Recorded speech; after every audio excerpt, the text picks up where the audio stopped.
Noong 21 taong gulang ako, nagkamali ako ng desisyon na lumipat at humiwalay sa bahay ng mga magulang ko kahit hindi ko pa kayang mag-isa.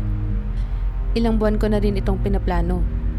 Naghanap ako ng murang apartment, mga kasama sa bahay, at kung ano-ano pa para makalipat. Sa hindi ko maintindihang dahilan, inuna ko ang paglipat kaysa sa ibang bagay. Pagkatapos ng ilang buwang paghahanap, may nakita akong post sa Facebook tungkol sa isang kwarto na paupahan sa lugar namin. Isang bahay na may 2 kwarto at inuupahan ng may-ari ang isang kwarto. Nag-message ako sa kanya sa Facebook at sinagot niya ako agad.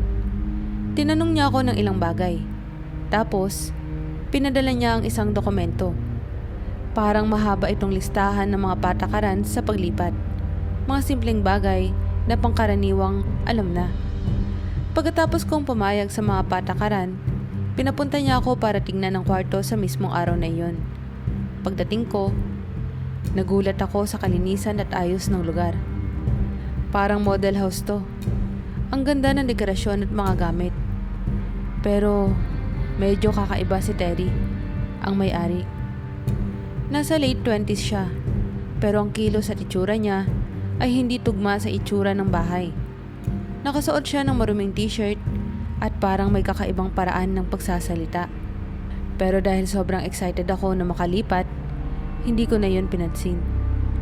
Makalipas ang 1 linggo, nag-impake ako at dinala ang mga gamit ko sa bahay gamit ang isang rental van.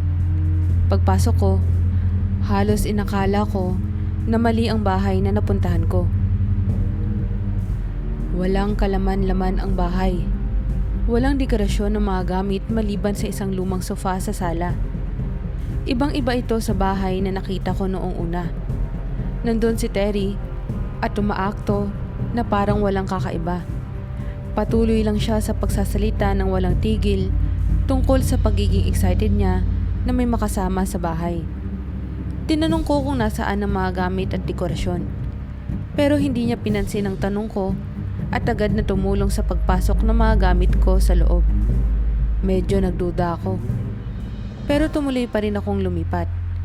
Ilang linggo ang lumipas at sa totoo lang, Ma'am Luna, bihira kong makita si Terry.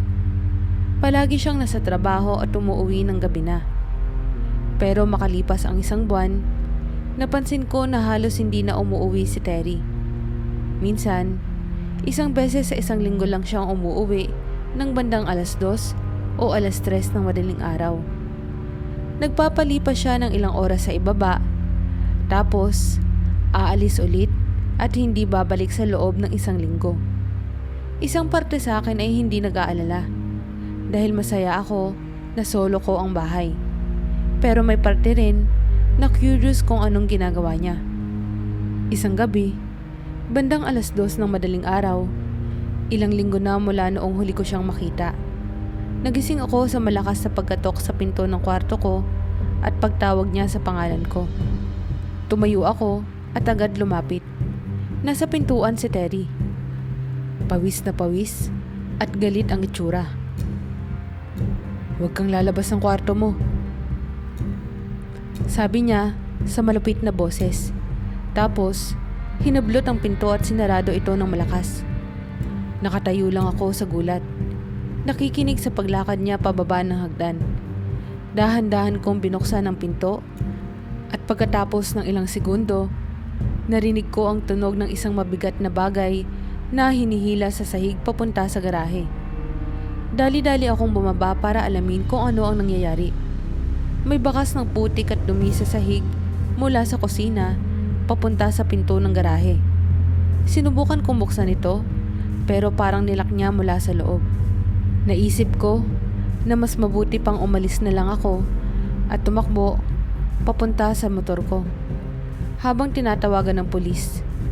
Pagdating nila sa bahay, wala na si Terry at malinis na ang mga bakas sa sahig. Pagkalipas ng ilang araw na investigasyon, nalaman na inuupahan lang pala ni Terry ang bahay mula sa ibang tao. Kaya hindi rin pala dapat ako nakatira doon ng legal. Lahat ng dokumentong pinadala niya at pinapirmahan sa akin ay peke. Malamang, hindi rin totoong Terry ang pangalan niya. At sa pagkakaalam ko, hindi na siya bumalik pagkatapos noon. Hindi ko alam kung ano talaga ang balak niya. Pero sigurado akong may tinatago siyang masama. Ang hindi ko maintindihan ay kung bakit gusto niyang makatira ako sa bahay at makasama siya.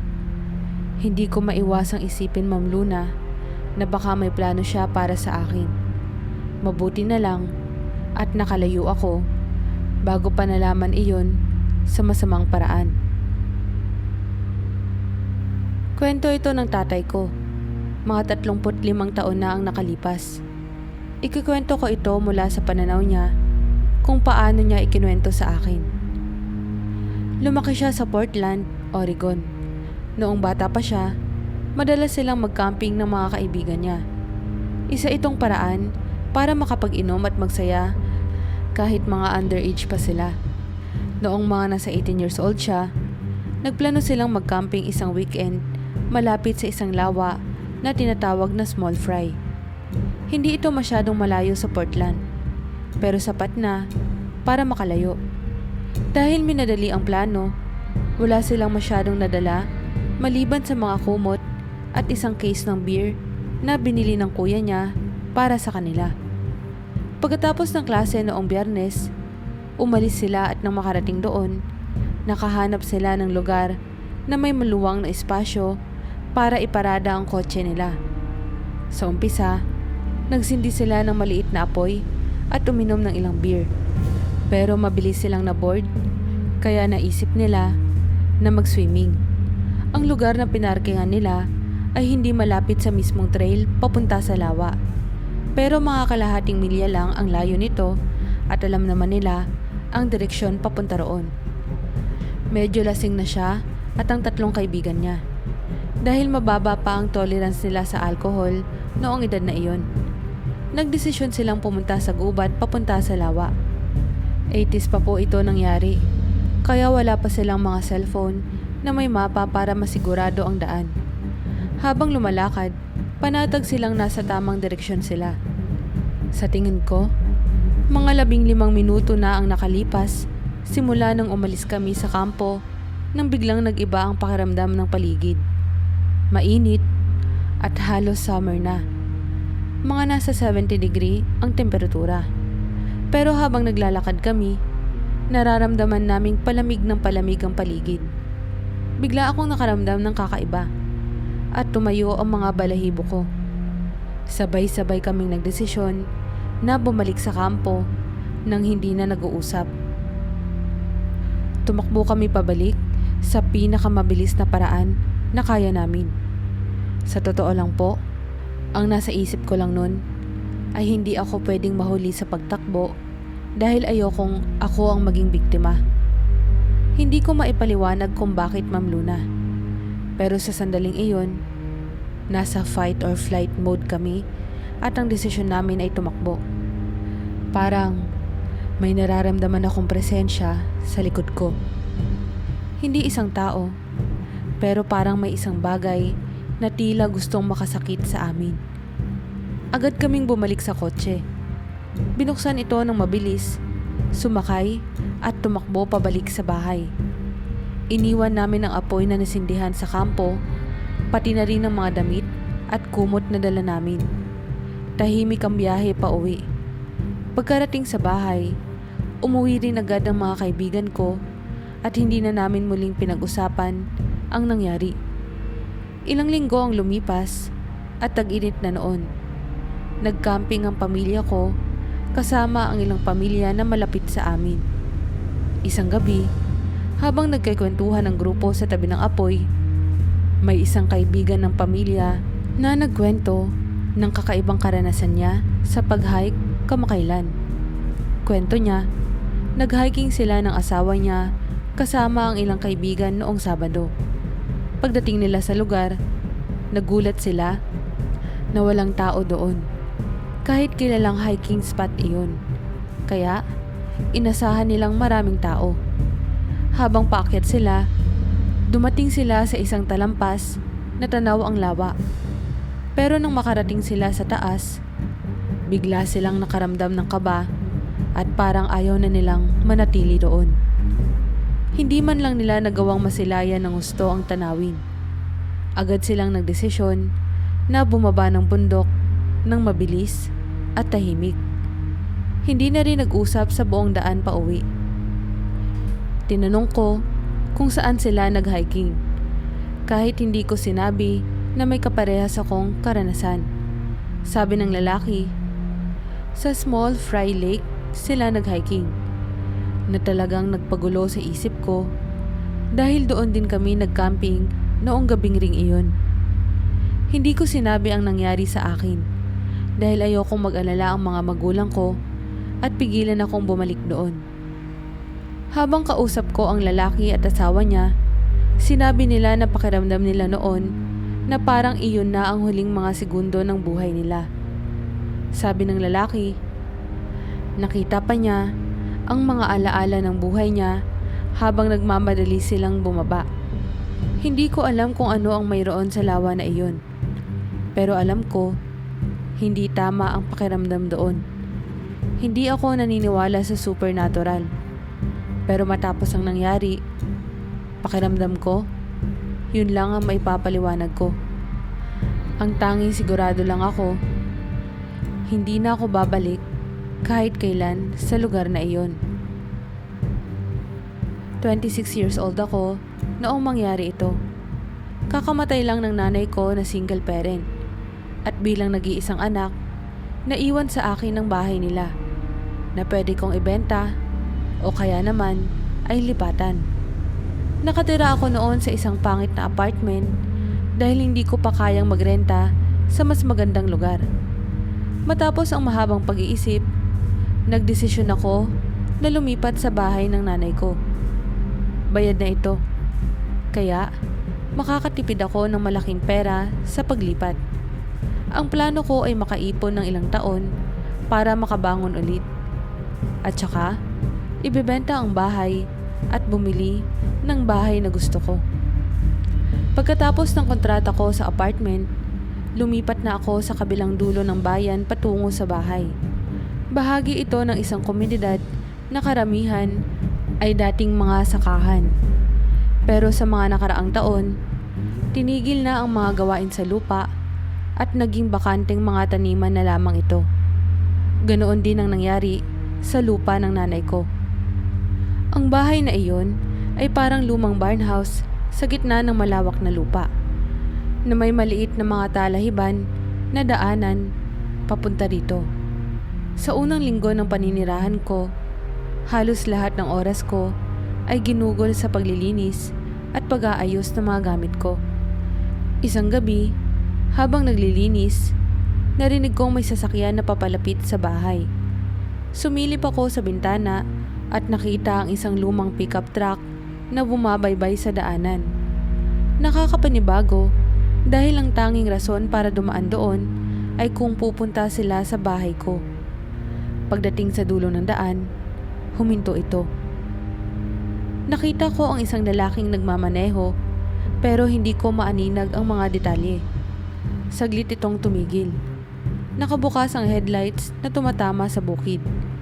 Tapos, umikot ito at umalis. Inisip kong baka nagkamali lang ito ng address. Pero medyo nakakatakot pa rin na may pumunta ng ganoong oras ng gabi. Lumipas ang ilang araw at natapos ko na ang paglilinis at pag-aayos ng bahay. Linggo ng gabi, habang nanonood ako ng TV at kumakain ng lutong bahay, narinig ko ulit ang tunog ng sasakyan na papunta sa bahay. Sinilip ko ulit at nakita ang parehong pickup truck. Pero ngayon, patay ang mga ilaw nito. Alam kong hindi na ito aksidente, kaya lalo akong kinabahan. Tinignan ko ang phone ko at halos mag-aalauna na ng madaling araw. Bakit may pupunta pa rito sa ganitong oras? Tumigil ang truck sa harap ng bahay at bumaba ang isang lalaki na naglakad papunta sa porch. Naghintay ako ng may kaba, pero walang kumatok o nag-doorbell. Dahan-dahan akong lumapit sa pintuan at sumilip sa peephole. Nakita kong nakatayo ang lalaki sa porch. Nakatingin, diretso sa pinto. Kinabahan ako dahil parang may iniisip siya ng malalim. Maya-maya pa, tumalikod siya at bumalik sa truck.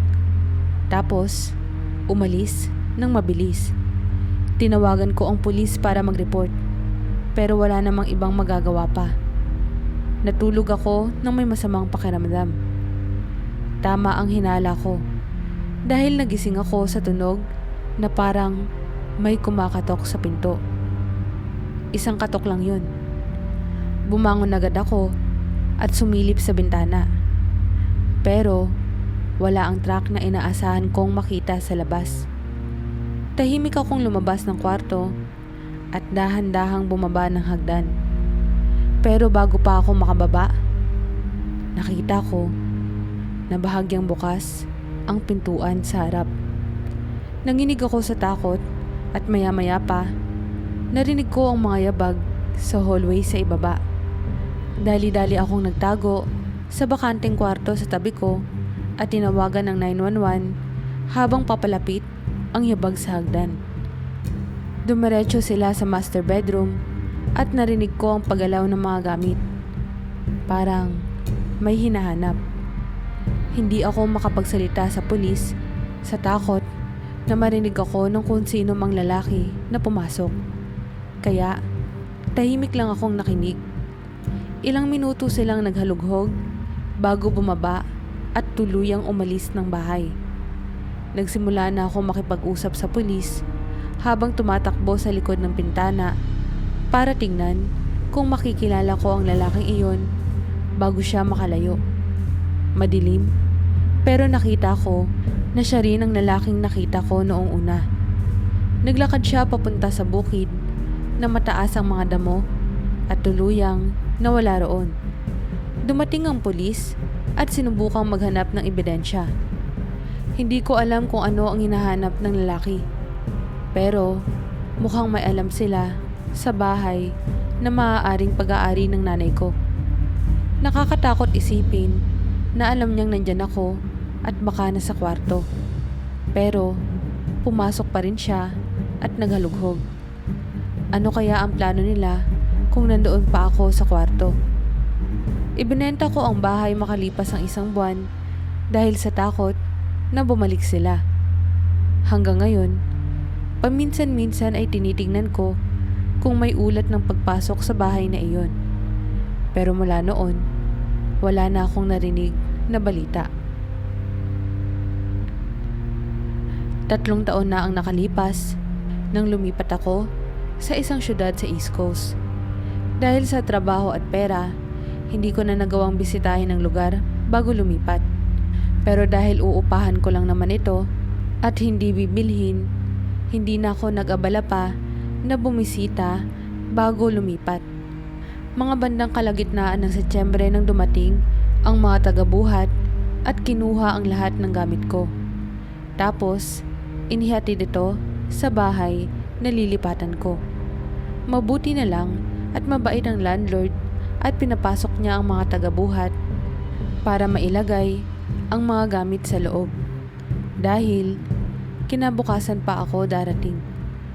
Lunes ng gabi, nang sa wakas, ay dumating ako at nakita ang bahay sa unang pagkakataon. Magulo ito. Puno ng mga kahon at nakakalat ang mga gamit. Pero okay naman ang mismong bahay. Medyo kakaiba ang layout nito dahil hiwa-hiwalay ang mga bahagi. Ang kusina at sala ay nasa isang gilid, habang sa kabilang gilid naman ay ang mahabang pasilyo na may mga kwarto at banyo. Dahil gabi na, nagpunta ako sa master bedroom at inayos ang kama. Tapos, pinatay ang mga ilaw at natulog. Wala pa akong orasan, kaya hindi ko alam ang oras. Pero sa kalagitnaan ng gabi, nagising ako sa isang kakaibang tunog. Akala ko gawa lang ito ng bahay. Pero gusto kong alamin kung ano iyon para masabi ko sa landlord kung kinakailangan. Bumangon ako at naglakad papunta sa pinto ng kwarto. Habang papalapit ako, na-realize ko na nanggagaling ito sa pasilyo. Binuksan ko ang pinto at agad na tumigil ang tunog. Sobrang dilim ng pasilyo kaya binuksan ko ang ilaw. Pero wala akong nakita. Dahan-dahan akong naglakad at sumilip sa sala. Pareho pa rin ang itsura nito tulad ng dati. Pero nang binuksan ko ang mga ilaw at sinuri ang paligid para makasigurado, nakita kong sa sahig may mga bakas ng paa sa pagitan ng mga kahon. Alam kong posibleng galing ito sa mga tagabuhat. At dahil wala akong ibang napansin, bumalik na ako sa kwarto. Matagal bago ako nakatulog ulit dahil iniisip ko kung bakit biglang tumigil ang tunog nang buksan ko ang pintuan. Sinubukan kong isipin kung anong parte ng bahay nagmumula ang ingay na iyon. Pero wala akong maisip. Nang makatulog ako, pakiramdam ko parang ilang minuto lang akong natulog bago ako nagising sa biglaang kalabog at mga yabag na tumatakbo sa pasilyo. Dilat na dilat ang mga mata ko at tinignan ang pinto ng kwarto ko. Bukas ito at may malinaw na mga bakas na paa na papunta mismo sa kama ko. Bumangon ako at nagmamadaling sinilip kung sino iyon. Pero wala na sila. Ang naiwan lang ay mga bakas na parang nagmamadali nilang iniwan ang lugar. Kinuha ko ang phone ko at tumawag sa pulis. Tapos, nagkulong sa banyo hanggang dumating sila. Pagdating nila, wala silang nakitang senyales ng sapilitang pagpasok maliban sa mga bakas ng paa. Pinilit kong maniwala na baka nakapasok sila noong wala pa ako sa bahay. Pero may hindi pa rin tama sa pakiramdam ko. Matapos kong buksan at tingnan ang bawat kahon, wala namang nawawala. Iniisip ko tuloy kung ano talaga ang ginawa nila sa bahay. Pero ang nakakalito ay kung bakit sila lumapit sa kama ko at ano ang ingay na narinig ko bago sila tumakbo. Agad naman na pumayag ang landlord na putulin ang kontrata ko at lumipat. Basta, hindi ko lang ipagkakalat sa publiko ang nangyari. Noong panahong iyon, akala ko ayaw lang niyang matakot ang mga tao sa bahay para hindi mawalan ng kita sa renta. Pero ngayon, hindi na ako sigurado. Lumaki ako sa Upper Peninsula ng Michigan. Lumipat ang pamilya namin doon nang 6 na buwang gulang pa lang ako. Pinanganak ako sa isang maliit na bayan na tinatawag na Mount Clemens, kung saan ipinanganak din si Dean Cain mula sa The Adventures of Lewis and Clark. Siguro iyon na ang pinakasikat kong maipagmamalaki. Ang Michigan ay isang natatanging state. Nasa northern border ng US at katapat ng south part ng Canada.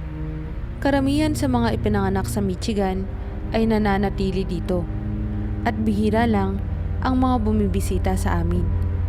Nasa gitna kami ng mga lawa, kaya walang diretsong daan papunta dito. Maliban sa malalaking syudad, karamihan sa estado ay napapalibutan ng mga kagubatan. May ilang kakaibang karanasan ako noong nakatira ako sa Upper Peninsula. Pero wala nang mas kakaiba sa ikukwento ko ngayon. Nakatira kami sa itaas ng isang burol.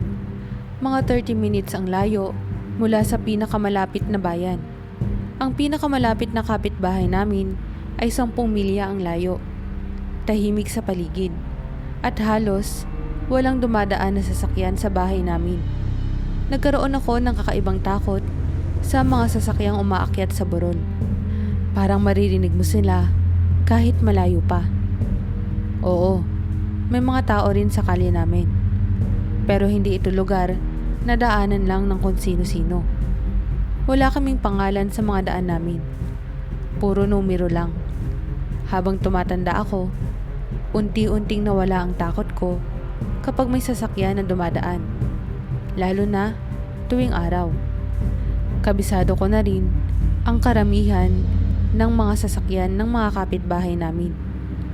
Pero sa tuwing sasapit ang gabi, nakikita ko ang mga ilaw ng mga sasakyan na tumatago sa bintana ng kwarto ko.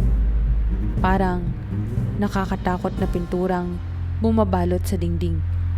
13 years old ako noon, taong 1996. Kakakuha lang ng pamilya namin ng internet. At para sa mga nasa 30s na ngayon, alam nyo kung gaano ka-exciting ang panahong iyon.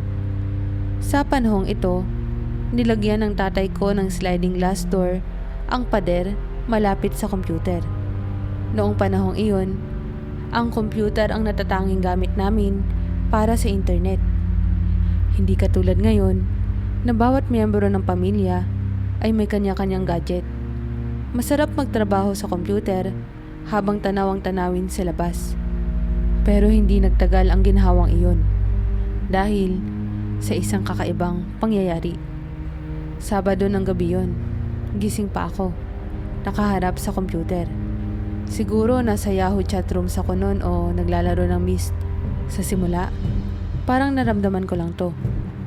Isang mababang ugong ng makina ng truck na dahang-dahang papalapit. Huminto ang truck sa harap ng bahay namin. Bumalik bigla ang matagal nang naiwang takot. Walang magandang idudulot ang isang kahina-hinalang truck na dumadaan sa kalsada namin ng 10 oras ng gabi. Ang sunod kong nakita ay tila nakatatak na sa utak ko. Tumigil ang truck. Bumukas ang pinto ng pasahero at mabilis na naglakad ang lalaki papunta sa driver's side. Mas malaki ang pasahero kaysa sa driver. Nakasuot siya ng puffy vest, jeans at isang trucker cap. Hinila niya palabas ang driver at itinulak ito sa likod ng truck. Parang nag-uutos siya sa driver na buksan ang tailgate.